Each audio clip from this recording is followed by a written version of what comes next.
So are single overhead cam engines more reliable than dual overhead cam engines? There's a lot of information online, and a lot of it seems to suggest that the manufacturing cost is definitely less on the single overhead cam than the dual overhead cam.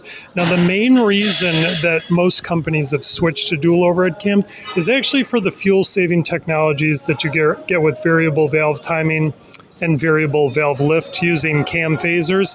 It's much more difficult to achieve with single overhead cam.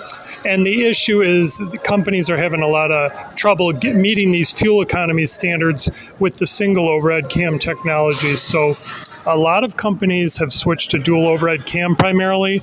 And the only companies who haven't done so are like Chevy or General Motors, who still use pushrod engines or overhead valve for their Chevy Silverado and their GMC Sierra and their larger Tahoe.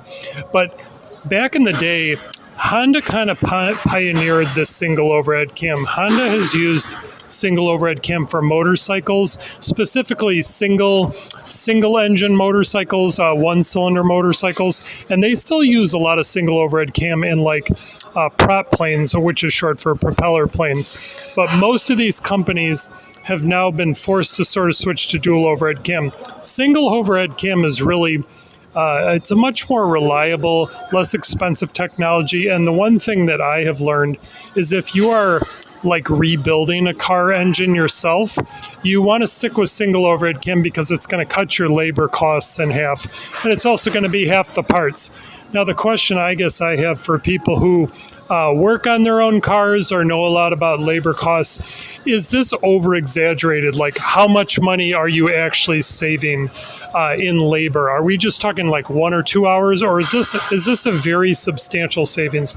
As you can see, the single overhead cam, the main difference is that single overhead cam has rocker arms and rocker arm shafts, whereas on a pushrod engine, you actually just have push rods working off a single cam down in the block.